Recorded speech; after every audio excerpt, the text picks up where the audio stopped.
तो आज के हमारे करंट अफेयर्स 2 अगस्त 2021 के सबसे पहले एक वाटरफॉल आपके पेपर में आई हुई है। अब इस करंट अफेयर से दो चीजें निकलेंगी। एक है आपका सबसे पहले तो जो वाटरफॉल है मरमाला वाटरफॉल। अब ये मरमाला वाटरफॉल है कहाँ पे? ये केरला में लोकेटेड है। ये डिस्ट्रिक्ट आपको याद करने की जरूरत नहीं होती, सिर्फ स्टेट याद रखो, ये केरला में आपके लोकेटेड है। ठीक है, तो सबसे पहला क्वेश्चन, सबसे बेसिक क्वेश्चन यही बन सकता है, मरमाला वाटरफॉल आपके कहाँ लोकेटेड है? केरला में। ठीक है, दूसरा इसका जो पानी है वो किस नदी में गिरता है? देखो ये जो वैसे नदी है ना जिसमें इसका पानी गिरता है, वो नदी आपके कभी भी मैप में या कहीं और फीचर नहीं होती। तो वैसे कोई ज्यादा बड़ा कंसर्न नहीं है कि ऐसा नहीं है कि इसके ऊपर कोई बहुत ही बड़ा क्वेश्चन आ जाएगा। पर होता है क्या है कि देखो ये केरला में है, टिकोय नदी। केरला में अगर कोई नदी ओरिजिनेट हो रही है वो इस साइड को गिरेगी। इंडिया की अगर तुम ज्यादातर नदियां देखोगे फ्लो करके इस साइड को गिरते हैं, यानी कि ज्यादातर नदियां बे ऑफ बंगाल में गिरती हैं। ये नदी आपकी अरेबियन सी में गिरती है। तो इंडिया में जनरली ही नदियां कम हैं जो अरेबियन सी में गिरती हैं। और फिर ऐसा क्या होता है कि ये पहले भी एक ऐसा क्वेश्चन आया हुआ है कि इनमें से कौन सी नदी अरेबियन सी में गिरती है। तो उसमें क्या था, एक आधा छोटी सी नदी जो मैप में नहीं फीचर होती ना, उनका भी ऑप्शन बनाया हुआ था। पर वो ऑप्शन बना कैसे था? वो करंट अफेयर से वो ऑप्शन बना था।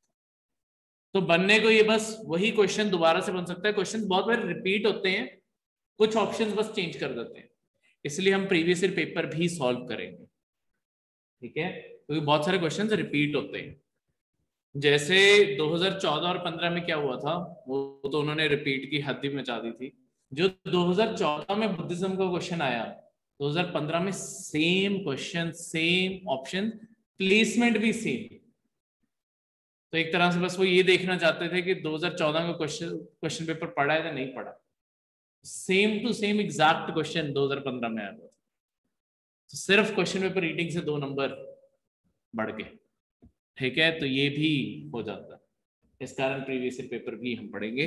और क्वेश्चन बदलना हुआ तो टिकोय नदी आपकी आ सकती है और इसके बारे हम जान लेंगे। ठीक है, नेक्स्ट करंट अफेयर है लक्षद्वीप आइलैंड। आपने सुना होगा कि लास्ट कुछ महीनों से लक्षद्वीप को लेके कंट्रोवर्सी चल रही है। लक्षद्वीप को लेके कंट्रोवर्सी क्या चल रही है? लक्षद्वीप आइलैंड्स एक्चुअली में बहुत ही सुंदर आइलैंड्स है। आपने उस देश के बारे तो सुना होगा, मालदीव्स। सारी दुनिया जाती है। मालदीव से ज्यादा, मालदीव की कंटिन्यूएशन है ये। मालदीव इनके बिल्कुल बॉटम पे पड़ते हैं। मालदीव बस अलग देश बन गया, वो है इन्हीं की ही कंटिन्यूएशन लक्षद्वीप की। तो एक्चुअली वही ब्लू वाटर्स, वही बीचेस, सेम चीज इंडिया में लक्षद्वीप में एग्जिस्ट करती है। पर लक्षद्वीप की सबसे बड़ी प्रॉब्लम क्या है, हमने ना लक्षद्वीप को बहुत ही ज्यादा प्रिजर्व करके रखा हुआ था आज तक। अब सडनली हम लक्षद्वीप को सडनली बहुत ज्यादा खोलना चाहते हैं। अब इसमें दो चीजों की प्रॉब्लम है। आज तक लक्षद्वीप पे ऐसा नहीं है कि तुम जा नहीं सकते लक्षद्वीप पे। एज अ इंडियन सिटीजन तुम उसे विजिट कर सकते हो, पर तुम्हें पहले केरला जाकर रजिस्टर करना पड़ता है और फिर तुम वहां जा सकते हो। ठीक है, उसके बाद वहां पे सारे के सारे जो रिजॉर्ट्स हैं वो गवर्नमेंट के हैं, गवर्नमेंट ओन्ड है। तो प्राइवेट रिजॉर्ट्स जो 5 स्टार्स, वो सारी फैसिलिटीज वहां पे मिसिंग है। तो मालदीव दुनिया में इसीलिए तो चढ़ा है क्योंकि उन्होंने सारे प्राइवेट रिजॉर्ट्स को अलाउ कर दिया कि बनाओ, तुम जो करना है करो। आज का करंट अफेयर इसी चीज के ऊपर है कि आपकी गवर्नमेंट ने वहां पे कॉन्ट्रैक्ट पास किया है कि विलास बनाए जाएं, बीच विलास आपके एक लक्षद्वीप के आइलैंड पे। ठीक है, तो हम भी अब लक्षद्वीप को उसी बेसिस पे डेवलप करना चाहते हैं जैसे आपका मालदीव डेवलप। पर हमारे अभी तक यहाँ पे कंजर्वेशन क्या एग्जिस्ट करती है? देखो लक्षद्वीप और आगे मॉरिशस, अगर मालदीव की बात करें, सॉरी, इन सारे आइलैंड्स पे, ये रहे हमारे लक्षद्वीप के सारे आइलैंड्स, यहाँ आगे जाके ये मिनी कोय को भी क्रॉस करके यहाँ आगे जाके वो आता है मालदीव। ठीक है, तो ये मिनी कोय तक ये सारे के सारे लक्षद्वीप हैं। ये सारे के सारे बहुत ही प्रिजर्व्ड और बहुत ही ज्यादा सुंदर टेरिटरीज है इंडिया की। यहाँ पे प्रॉब्लम क्या है, मालदीव में भी यही है, ये ना ज्यादातर पॉपुलेशन जो है एक तो ट्राइबल है, ये आम सिविलाइजेशन से नहीं जुड़ना चाहते। मालदीव ने तो क्या किया, मालदीव ने तो फोर्सफुली अपने आप को ओपन कर दिया, ठीक है, तो अब धीरे धीरे सारे ट्राइबल सिविलाइजेशन में आ गए। तो वही हम इंडिया में भी सोच रहे हैं हम सेम कर दें, पर हमारे इंडिया की ऑब्वियसली पॉपुलेशन भी ज्यादा है।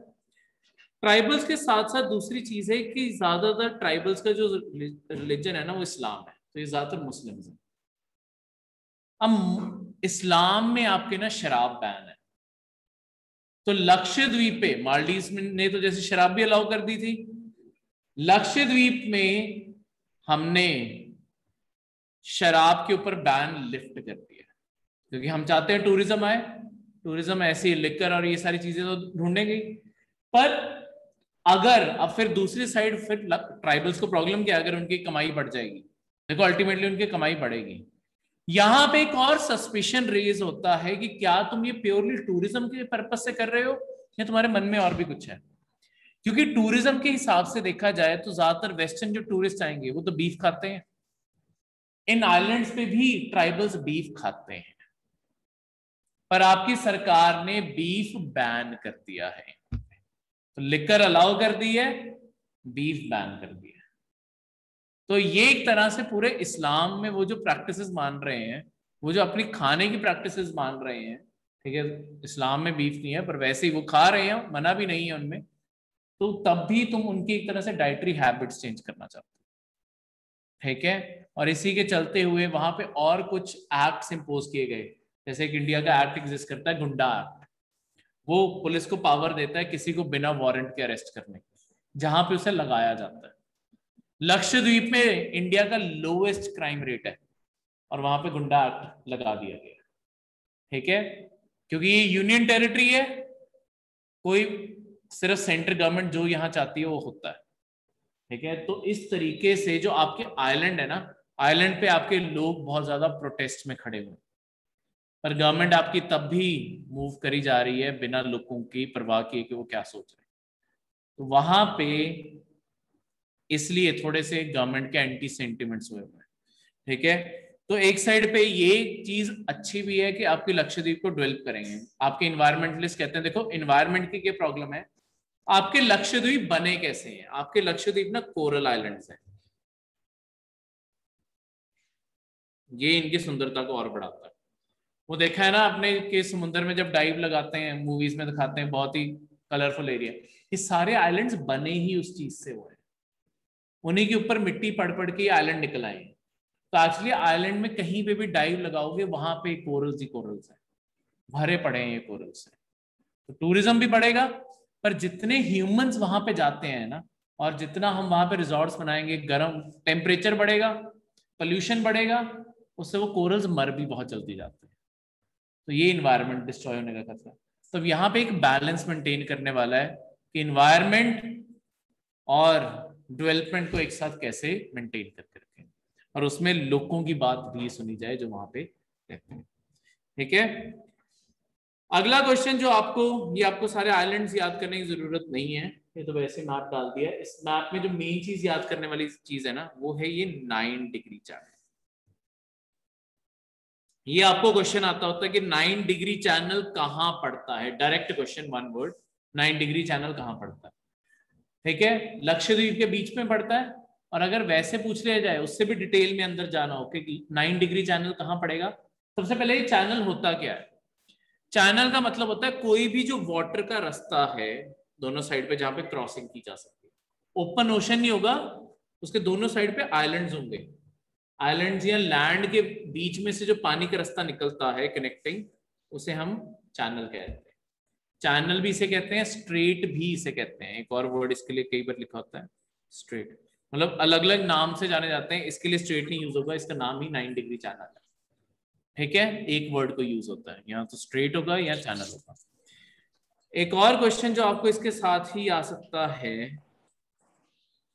वो है आपका, एक साइड पे ये लक्षद्वीप, ये देखिए सारे लक्षद्वीप के आइलैंड्स हैं इस साइड पे। दूसरा ऑप्शन जो आपको आ सकता है लक्षद्वीप आइलैंड्स और दूसरी साइड पे ये भी लक्षद्वीप का ही आइलैंड है, मिनिकॉय। ये सबसे साउथ में सबसे छोटा आइलैंड है, मतलब साउथ में अलग हुआ है ये बाकी गैप एंड में। ठीक है, तो बाकी लक्षद्वीप और मिनिकॉय के बीच में जो चैनल है वो है 9 डिग्री। इसके नीचे ही आता है 8 डिग्री। ये भी क्वेश्चन आ सकता है कि 8 डिग्री कहां पड़ता है। 8 डिग्री पड़ता है लक्षद्वीप, और 8 डिग्री को क्रॉस करोगे मालदीव ज्यादा। ठीक है, इसके यहां पे नीचे है मालदीव का देश। तो लक्षद्वीप और मालदीव के बीच में जो पानी की बॉडी है उसे कहते हैं 8 डिग्री चैनल। तो डायरेक्ट क्वेश्चन, 8 डिग्री चैनल और 9 डिग्री चैनल कहां पड़ते हैं। ऐसे ही हम जब अंडमान एंड निकोबार पढ़ेंगे, इंडिया के दूसरे आइलैंड चेन, वहां पे पड़ता है 10 डिग्री चैनल। अंडमान और निकोबार के बीच में 10 डिग्री चैनल पड़ता है। दो अलग अलग माउंटेन की रेंजेस है, अंडमान निकोबार। क्लियर है। तो आज ज्योग्राफी की बहुत सारे करंट अफेयर हैं। तीसरा करंट अफेयर फिर से ज्योग्राफी का है, कोंगला कोंगरा कोंगरा ला। ला वर्ड का मतलब ही पास होता है। अब ये पास क्या होते हैं, देखो माउंटेन्स को ऐसा नहीं है कि तुम कहीं से भी माउंटेन्स को क्रॉस कर सकते हो। अगर तुम पहाड़ देखोगे ना, जनरली पहाड़ आपके बिल्कुल एक से बढ़ के एक ऐसे स्टीप बन रहे होंगे। ठीक है, पर इसके बीच में कई बार क्या होता है, होगा ऊंचा एरिया ही, पर ये बीच में से थोड़ा सा ऐसा एरिया बन जाएगा कि यहां से भी आराम से तुम चढ़ सकते हो और दूसरी साइड भी आराम से उतर सकते हो। इन्हें कहते हैं पास। जब पहाड़ों में जाते हो, मनाली से आगे कौन सा पास पड़ता है, रोहतांग पास। वो एक्चुअली यही है कि अगर तुमने मनाली से वो स्पीति की साइड को जाना है तो तुम्हें जो बीच में पहाड़ों में थोड़ा ऐसे स्लांटिंग स्लोप, जहां से सड़क बना दी है हमने, पुराने जमाने में ट्रैवलर्स इन्हें चढ़ के चले जाते थे, अब हमने सड़कें बना दी हैं, अब हम सड़कों से क्रॉस कर लेते हैं। ठीक है, तो हमें एहसास नहीं होता कि उनकी स्लोप्स ऐसी हैं, पर इन्हें पास कहते हैं जहां पे पहाड़ थोड़ा स्मूथ हो जाता है और चढ़ना आसान हो जाए। बाकी सारी जगहों पे पहाड़ बिल्कुल स्टीप खड़े होंगे, यहाँ पे थोड़ा स्मूथ होगा कि चढ़ पाए। ठीक है, धीरे धीरे क्लाइंबिंग होगी, तो इन्हें पास कहते हैं। ठीक है, थोड़ा सा और ऊपर जाते हैं, जो आपका लद्दाख वाला जो एरिया है, जहां जो आपका नॉर्थ ईस्ट, जो चाइना बॉर्डर लगती है ना, यहाँ पे जो लैंग्वेज बोली जाती है, उन्हीं पे पास की जगह वर्ड यूज किया जाता है ला। ठीक है, तो जहां पे जैसे अगर तुमने श्रीनगर से ले जाना है, बीच में एक पास इंडिया का बहुत जरूरी पड़ता है, जोजिला। जोजिला, ठीक है, बहुत ही हाई स्टीप उस पर बना हुआ है, और वहीं से क्रॉस करके तुम वहां जा सकते हो। कारगिल की जो वॉर हुई थी बेसिकली, उसमें यही कोशिश थी कि किस तरीके से जोजिला को काट दिया पाकिस्तान की तरफ से। अगर पाकिस्तान जोजिला को काटने में सक्सेसफुल हो जाता, हमारे हाथ से लेह लद्दाख का पूरा एरिया का कनेक्शन कट जाता। ठीक है, पर हमने वो बनाए रखा, इसलिए हम वॉर में भी बने रहे। तो ये पासेस वॉर के लिए बहुत इंपॉर्टेंट होते हैं। अगर आर्मी के पर्सपेक्टिव से बोला जाए, जो पास को कंट्रोल करता है उन पूरे माउंटेन्स को कंट्रोल करता है। ठीक है, जिसके हाथ में पास लग गया, उसके आगे के सारे माउंटेन्स को वही कंट्रोल करे, क्योंकि उसकी आर्मी आराम से मोबिलाइज हो सकती है ना, दूसरे की नहीं हो पाई। इसलिए पासेस के ऊपर कंट्रोल बनाए रखना बहुत इंपॉर्टेंट है। तो हमारी कोशिश लगातार यही बनी रहती है कि इंडिया और चाइना के साथ खासकर जितने पासेस है ना, पासेस पे हमारा होल्ड बना। तो वैसे ही ये जो पास पड़ता है, ये सिक्किम में पड़ता है। फिर से चाइना की बॉर्डर जो आज हमारे न्यूज में आया है, कोंगरा पास, ये आपके नॉर्थ सिक्किम में पड़ता है। ठीक है, दूसरी साइड पे जो चाइना ने कब्जा जिस एरिया पे किया हुआ है उसे तिब्बत भी कहते हैं। चाइना भी ऑप्शन आ जाएगा, एक ही बात है। ठीक है, क्योंकि चाइना ने कब्जा किया हुआ है।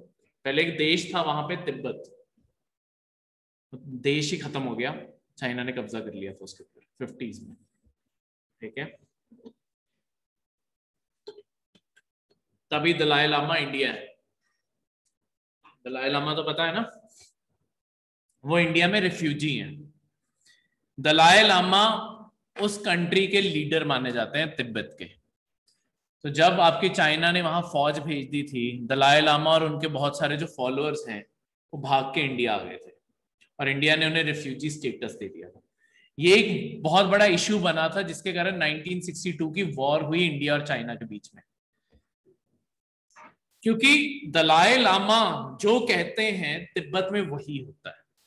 तो अगर दलाई लामा एग्री नहीं करते चाइना के रूल से, आज तक तिब्बत स्टेबल नहीं है, क्योंकि दलाई लामा उनके कंट्रोल में नहीं। तो उस टाइम आपके 1959 में चाइना और इंडिया के जब रिलेशंस ठीक थे, उन्होंने जवाहरलाल नेहरू को कहा था कि दलाई लामा हमें सौंप दो, पर हम डेमोक्रेसी ऐसे किसी को कैसे दे दें, और दूसरा प्ले कार्ड आता है हमारे पास, हमने नहीं दिया।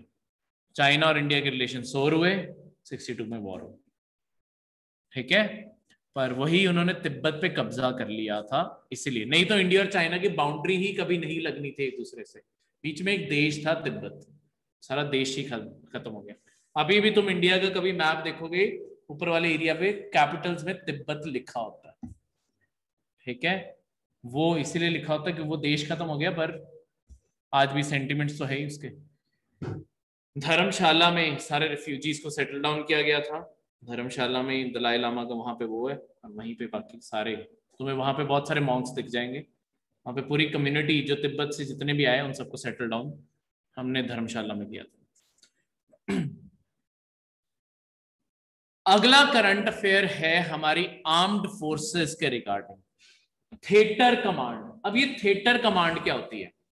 देखो, इंडिया की वॉरफेयर मशीनरी में ना एक बहुत बड़ी प्रॉब्लम है जो बाकी मतलब कंट्रीज अभी नहीं फेस कर रही, हम जो फेस कर रहे हैं। अब वो बड़ी प्रॉब्लम है क्या, मतलब अब उसे सॉल्व करने की कोशिश कर रहे हैं। जो आपकी आज वॉरफेयर होती है ना, मॉडर्न वॉरफेयर, इसमें क्या है, पुराने जमाने में क्या होता था कि आपकी मिलिट्री अलग ऑपरेट करती थी, आपकी एयरफोर्स अलग ऑपरेट करती थी, नेवी अलग ऑपरेट करती थी, क्योंकि आपस में कोऑर्डिनेशन को इतनी चाहिए नहीं होती थी, सबके मिशंस अलग अलग होते थे। पर अब दुनिया भर की आर्मीज, अब टेक्नोलॉजी इवॉल्व हो रही है, वॉरफेयर भी इवॉल्व हो रहा है, उसके साथ इन तीनों फोर्सेस की इंटीग्रेशन भी एक दूसरे से जरूरी है। आपकी ये तीनों के कोऑर्डिनेटेड अटैक्स बहुत जरूरी है, क्योंकि बिना, जिसके पास एयरफोर्स नहीं है, जिसके पास एयर सपोर्ट नहीं है, उन ट्रूप्स के ऊपर कोई भी बॉम्ब गिराता जाएगा उन्हें, वो तो वैसे ही अनसेफ है, ठीक है। और अगर एयरफोर्स कहीं पे बॉम्ब गिरा भी देती है तुम्हारी आगे जाके, उस एरिया पे अगर तुम्हारी मिलिट्री ने कब्जा ना किया तो वो तो लैंड फिर से उनके कंट्रोल में चला जाएगा। तो बहुत ही कोऑर्डिनेटेड अटैक्स चाहिए, बहुत ही कोऑर्डिनेटेड, ताकि एक इफेक्टिव अटैक भी हो सके और तुम्हें कम से कम रिसोर्सेज यूज करने पड़े। जो अमेरिका है, अमेरिका की वॉरफेयर मशीनरी इतनी इफेक्टिव क्यों मानी जाती है? अमेरिका एक सेंट्रल कमांड के तौर पे काम करता है। अमेरिका की क्योंकि मिलिट्री बहुत ही बड़ी है और अगलों के पास पैसा भी बहुत है, उन्होंने सारी दुनिया को ऐसे हिस्सों में बांटा हुआ है। जैसे कि चाइना से जो डील करती है, पैसिफिक कमांड डील करती है उनसे, जो उनकी नेवी और वहां पे एयरफोर्स और वो सब कुछ डिप्लॉयड है। पैसिफिक कमांड, पूरे पैसिफिक ओशन के लिए उन्होंने एक कमांड बना के रखी हुई है। उस पैसिफिक कमांड में उनकी मिलिट्री भी है, एयरफोर्स भी है और नेवी भी है। तीनों मिलके कोऑर्डिनेशन से सर्वे भी करते हैं, एक दूसरे से डेटा भी शेयर करते हैं, और कभी अगर वॉर पे जाते हैं, जैसे जब ये अफगानिस्तान में भी गए या इराक में भी गए, ऐसा नहीं था कि सिर्फ उनकी मिलिट्री गई, एक ही टाइम पे एयरफोर्स भी अटैक करती है, एक ही टाइम पे आपकी, जैसे इराक को तो समुद्र भी लगता है, तो इराक वहां पे नेवी ने भी मिसाइल्स फायर की और आपकी मिलिट्री ने भी मूव किया। तो अचानक डोमिनेशन क्रिएट होती है किसी एरिया में इतनी ज्यादा फोर्स की, ठीक है। इसलिए अब लॉन्ग टर्म में इंडिया को भी सी, यहाँ तो ये है ट्रेडिशनल मिलिट्रीज, अभी इंडिया की ट्रेडिशनल मिलिट्री है जहां पे एयरफोर्स, नेवी, मिलिट्री तीनों अलग अलग काम कर रही है। अब हम कोशिश क्या कर रहे हैं कि एक कोऑर्डिनेटेड अटैक बनाया जा सके, तो हम थिएटर कमांड्स बना रहे हैं। थिएटर कमांड्स का क्या मतलब है? जैसे इंडिया की दो अब जो थिएटर कमांड बन रही हैं उनके बारे में बात करता हूं मैं। एक हम थिएटर कमांड बनाने लगे हैं चाइना के साथ, और एक हम बनाने लगे हैं पाकिस्तान के साथ। ऑलरेडी एग्जिस्टिंग हमारी अंडमान एंड निकोबार में tri service theatre command already Andaman में एग्जिस्ट करती है, ये बना रहे हैं, इसमें होगा क्या, देखो इन दोनों की ज्योग्राफी भी देखो। चाइना के साथ जितनी हमारी बॉर्डर्स लगती हैं सारे पहाड़ है, पहाड़ के साथ सारे जुड़े हुए हैं ना। पाकिस्तान के साथ देखें थोड़ा एरिया पहाड़ का है, पर बाकी सारे, फिर पंजाब के प्लेन्स आ गए, फिर आपके राजस्थान का डेजर्ट आ गया, और फिर गुजरात में जो है ना वहां पे क्रीक्स पड़ती हैं, क्रीक्स या लगून्स जिन्हें कहते हैं। वहां पे क्या है, तो ऐसे कुछ एरियाज होते हैं, क्रीक्स क्या होते हैं कि दिन में पानी आ गया, शाम को पानी चला गया, ठीक है, मतलब फ्लडिंग होती है, समुद्र की तरफ से पानी आता है, हाई हाई टाइड और लो टाइड जैसे अक्कर होती है वहां पे पानी आ जाता है, पानी चला जाता है। तो यहां पे अगर तुम देखो, चलो वहां पे क्रीक्स में लड़ना ही मुश्किल है, तो यहां तो आपकी लड़ाई पंजाब के प्लेन्स में हो सकती है, या आपके राजस्थान के डेजर्ट्स में लड़ाई हो सकती है, ये ज्यादा मेन एरियाज है। तो यहां पे अगर हम ये पूरी फोर्स को एक साथ जोड़ेंगे, मिलिट्री आपकी नेवी यहां समुद्र से आ गई, ठीक है, और आपकी एयरफोर्स ये पूरी पे आ गई, कौन से प्लेन्स कहां पे पोजीशन करने हैं, कौन सी गन्स या कौन से वेपन्स चाहिए।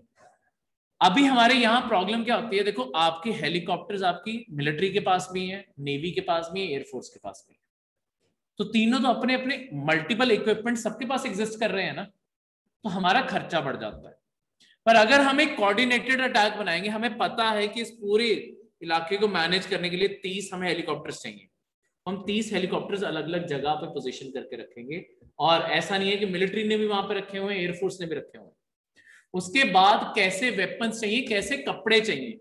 अब जो चाइना के साथ हमें ऑपरेट करना है, वहां पे हाई एल्टीट्यूड क्लोथ्स चाहिए होते हैं, बहुत ही ठंड से बचाने वाले, ठीक है, और रॉक क्लाइंबिंग करने के लिए सारा गियर चाहिए। पर राजस्थान में वो मोटे कपड़े डलवा के थोड़ी मारना थोड़ी है उन्हें, वहां पे लाइट क्लोथ्स चाहिए, लाइट तरीके से ऑपरेट करना है।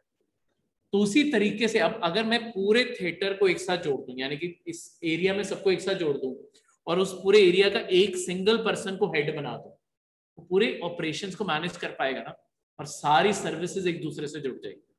वैसे ही चाइना के साथ आपकी नेवी तो यहां नहीं जुड़ सकती, बाकी दो यहां पे जुड़ जाएंगे, ठीक है। तो एक कोऑर्डिनेशन के तरीके से चाइना ऑलरेडी थिएटर कमांड के तौर पे काम करता है, अमेरिका भी थिएटर कमांड के तौर पे, तो जितनी भी दुनिया में मॉडर्न आर्मीज बनती जा रही हैं वो थिएटर के तौर पे काम करती है। कि एक वॉरफेयर है, अगर जंगल में जाना है तो वहां पे सारे इक्विपमेंट्स ऐसे हो कि जंगल वॉरफेयर करना है, डेजर्ट्स में जाना है डेजर्ट के, पहाड़ों में जाना है पहाड़ों के, उससे तो उसी तरीके के हम कपड़े खरीदेंगे, उसी तरीके की हम उन्हें गन्स लेके देंगे, उसी तरीके की बाकी टैंक्स और हर चीज सप्लाई होगी। तो वो अपनी बाइंग लिस्ट भी वैसे ही बनाएंगे कि हमें क्या क्या यहाँ पे चाहिए, ठीक है। जैसे चाइना के साथ अब आपके जो एयरक्राफ्ट हैं, ठीक है, हमने इंडिया का अपना खुद का बनाया हुआ एयरक्राफ्ट कौन सा है, तेजस। तेजस का एक बहुत बड़ा इशू ये है कि तेजस सिंगल इंजन एयरक्राफ्ट है, ठीक है, सिंगल इंजन, मतलब प्रॉब्लम उसमें कोई नहीं है, पर वो फिर वेट भी कम उठा सकता है। अब चाइना के साथ ऑपरेट करते हुए प्रॉब्लम क्या आती है, चाइना को भी ये प्रॉब्लम आती है, हमें भी आती है। एयरफोर्स यहाँ पे क्योंकि हवा इतनी हल्की है, यहाँ पे वेट बॉम्ब्स उतने हैवी नहीं उठा सकते ये, तो उसके लिए यहाँ पे तभी जो आपकी चाइना के साथ बॉर्डर है ना, वहां पे आपके SU-27 और SU-30 MKI, ये दो एयरक्राफ्ट हैं जो हमने रशिया से पहले खरीदे हुए हैं, ये पोस्टेड है यहाँ पे, ये ट्विन इंजन एयरक्राफ्ट्स हैं, ताकि ये ज्यादा वेट उठा सके और इस एरिया में इफेक्टिवली ऑपरेट कर सके। पाकिस्तान के साथ हम आपके तेजस ज्यादा वो कर रहे हैं, क्योंकि उनकी तो एक मिलिट्री भी थोड़ी बैकवर्ड है, ठीक है, और उन्हें उनसे डील करने के लिए तेजस ठीक है। तो इस तरीके से रफायल सेंटर में पोजीशन है कि कहीं पे मूव करना पड़े दोनों साइड में मूव कर सकते, ठीक है। आपके अंबाला एक बेस बनाया गया है, एक अब साउथ में बनाया जा रहा है, उसी तरीके से रखा जा रहा है उन्हें, ठीक है, इस तरीके से उन्हें बेस किया जा रहा है। तो ये होती हैं आपकी थिएटर कमांड्स, क्लियर है। अगला फिर से आज ज्योग्राफी का एक और था, गिलगित बिल्तिस्तान का एरिया। अब जो एक्चुअली इंडिया, जब हम कश्मीर इंडिया की बात करते हैं ना, एक्चुअल मैप ये है इंडिया का। हमारे कंट्रोल में सारा इंडिया नहीं है। हम जब जम्मू एंड कश्मीर, हम देखो मैप ये सारा ड्रॉ करते हैं ना, पर ये जो एरिया, ये जो दिखाया हुआ है, ये सारा एरिया पाकिस्तान के कंट्रोल में है। ये सारा एरिया पाकिस्तान के कंट्रोल में। ये जो एरिया है, ये सारा चाइना के कंट्रोल में है।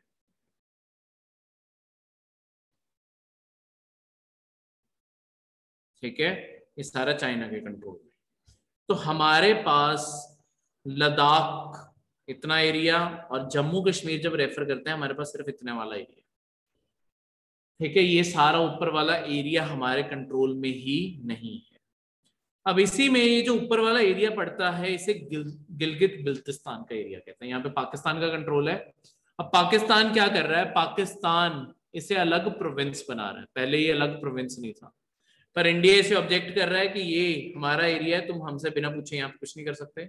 पर वही बात है, जैसे जब हमने 370 खत्म किया था, तब पाकिस्तान ने भी ऑब्जेक्ट किया था कि तुम हमसे बिना पूछे, क्योंकि ये पूरा एरिया इसी डिस्प्यूट में है। ये जो बॉर्डर बनी हुई है ना, ये देखो, ये आपकी डॉटेड लाइन से बनी हुई है। ये जो पूरी बॉर्डर बनी है,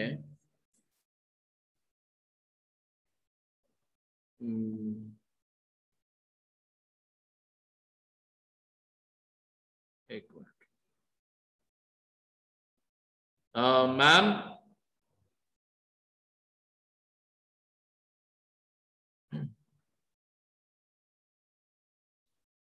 गगनदीप को बोलो उसका, उसने माइक नहीं वो कनेक्ट किया।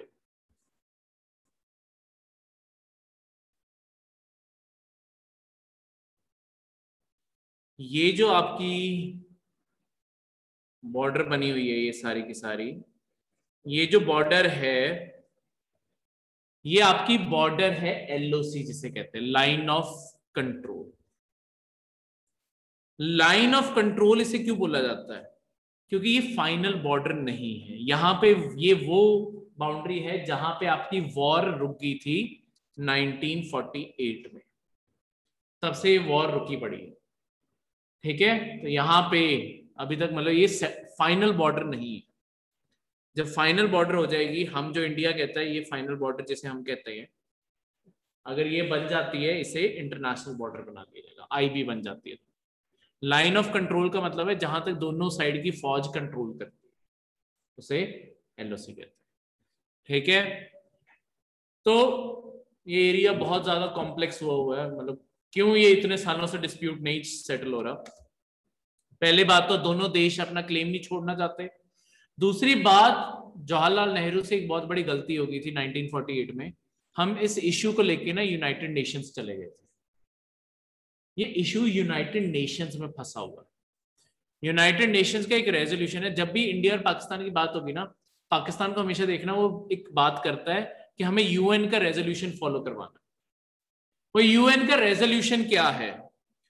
वो यूएन का रेजोल्यूशन है कि यहाँ के लोग खुद डिसाइड करें उन्हें किस साइड पे जाना है। यानी कि जम्मू कश्मीर के लोग वोट डालेंगे और वो डिसाइड करेंगे उन्हें पाकिस्तान के साथ जाना है या इंडिया के साथ जाना है। ठीक है, पर उसके कंडीशन ना हम मानने को तैयार है ना वो मानने को तैयार है। कंडीशंस क्या है? जैसे पाकिस्तान पाकिस्तान उस रेफरेंडम को तुम बारी बारी देखोगे कि वो रेफर जरूर करते हैं कि वो यूएन का वो रेजोल्यूशन फॉलो करवाओ। उसका पहला रेजोल्यूशन है कि पाकिस्तान ये पूरा एरिया खाली करेगा और इंडियन आर्मी इस पूरे एरिया को टेक ओवर करेगा। उसके बाद सेकंड है कि यहाँ पे इलेक्शंस अनाउंस होंगे, दोनों साइड के लोग वोट डालेंगे और फाइनली डिसाइड होगा किस साइड ये एरिया जाना। पाकिस्तान वो बोल तो देता है कि रेफरेंडम करवाओ, पर पहली कंडीशन कौन सा खुद पूरी करता है कि अपनी फौज पीछे भेजे। ठीक है, तो आपको जैसे ना इस साल मतलब लास्ट ईयर के, सॉरी, यूपीएससी में क्वेश्चन आया हुआ था, मैं आपको बता दूं, इसी एरिया के रिगार्डिंग आया हुआ था। ठीक है, वो क्या क्वेश्चन आया हुआ था? ये जो एरिया है ना यहाँ पे, जहाँ पे पाकिस्तान और आपके ये ना, ये एरिया पाकिस्तान ने चाइना को दे दिया गिफ्ट के तौर पे। ठीक है, यहाँ पे आपका पड़ता है सियाचिन। ठीक है, लद्दाख घूमने जाओगे तो आप ले उतरोगे, ले से आगे घूमने एक जगह जाते होते नुब्रा।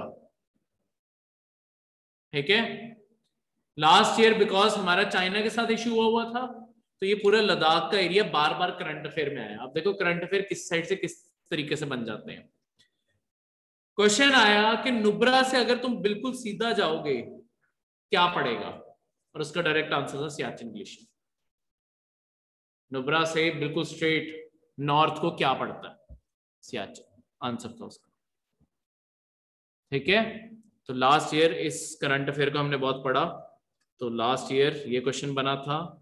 इस साल अभी ये क्वेश्चन आया है तो हमने इस चीज को मैनेज कर लेना है। यहाँ पे देख लेना, ये जो गिलगित बिल्तिस्तान का एरिया है इसके ऊपर ना, यहाँ पे इस साइड पे तो ये चाइना है, यहाँ पे एक कॉरिडोर बनता है, यहाँ पे ना आपके देश आ जाता है अफगानिस्तान। क्योंकि इस साल अफगानिस्तान भी बहुत ज्यादा क्वेश्चंस में है। यहाँ पे ना अफगानिस्तान बहुत ही छोटा सा है, इसके ऊपर अगला तजिकिस्तान देश आ जाता है, बहुत ही छोटा सा यहाँ पे कॉरिडोर है। अफगानिस्तान इस साइड को ब्रॉड होता है, इस साइड को आगे जाके चौड़ा होगा। ये जो कॉरिडोर है जो अफगानिस्तान और चाइना को कनेक्ट करता है, इस कॉरिडोर को क्या कहते हैं, ये क्वेश्चन आ सकता है। क्या कहते हैं, वक्रान कॉरिडोर। ये भी आ सकता है गिलगित बिल्तिस्तान के ऊपर कौन सा कॉरिडोर पड़ता है, या अफगानिस्तान चाइना को कौन सा कनेक्ट करता है। और ये भी क्वेश्चन आ सकता है सी, क्योंकि इंडिया इस पूरे एरिया पे क्लेम तो करता ही है, तो यहीं से अफगानिस्तान इंडिया को जुड़ना चाहिए ना। हम अपने ऑफिशियल जो डॉक्यूमेंट्स में लिखते हैं उसमें हमेशा जब ज्योग्राफी ऑफ इंडिया पढ़ोगे तब वहां पे लिखोगे इंडिया को जो बॉर्डर टच करती है उन देशों की गिनती में अफगानिस्तान का नाम भी लिखोगे। ठीक है, क्योंकि हम यही कहते हैं ये हमारा ऑफिशियल मैप है, तभी हर जगह पे ये मैप ही देखोगे। तो जो हम ऑफिशियल मैप कहते हैं उसके मुताबिक वक्रान कॉरिडोर इंडिया और अफगानिस्तान को भी लिंक करता है। ठीक है, किसी भी साइड पे कोई भी चीज आ गई। क्लियर है, कोई भी डाउट, समझ आ गया ना क्या कैसे क्वेश्चन बन सकते हैं। ये भी कॉरिडोर भी समझ आ गया, वक्रान याद रखना आप। अच्छा, एक वैसे जनरली जिनके अभी आगे पीसीएस के पेपर आ रहे हैं और आगे हिमाचल का पेपर आ रहा है, हमारा एक सिल्वर मेडल कौन से स्पोर्ट्स में आया है, वेट लिफ्टिंग। किसने जीता है, मीराबाई चानू ने। मेरा क्वेश्चन ये नहीं है, मेरा क्वेश्चन ये है किस कैटेगरी में जीता है, वेट कैटेगरी। 49 kg की कैटेगरी में, तो ये एथलीट का वेट होता है उसी के मुताबिक कैटेगरीज बनती हैं। 49 kg की कैटेगरी में वो जीता है। ठीक है, ये यूपीएससी अपने आप में ये क्वेश्चन आपसे नहीं पूछेगी, पर आपको ये जो स्टेट सर्विसेज के पेपर होते हैं या कोई और जो आपने गवर्नमेंट के पेपर देने हैं ना, तो उसके हिसाब से बता दूं कि वहां पे जब ये करंट अफेयर्स के ये जो छोटे फैक्ट होते हैं ना, ये भी याद रखना। ठीक है, तो ये जिनका अभी कई पेपर अभी अगस्त में भी हैं और सितंबर में भी हैं, जिनके अभी पेपर हैं उनके लिए खासकर इंपॉर्टेंट है कि 49 kg वेट कैटेगरी याद रखो। क्वेश्चन ये नहीं बनेगा कि किसने जीता है, क्वेश्चन ये बनेगा किस कैटेगरी या किस स्पोर्ट्स में जीता है। स्पोर्ट्स तो पता ही है, वेट लिफ्टिंग, कैटेगरी भी याद रखो। ठीक है, तो इस तरीके से भी आपके क्वेश्चंस बन जाते हैं।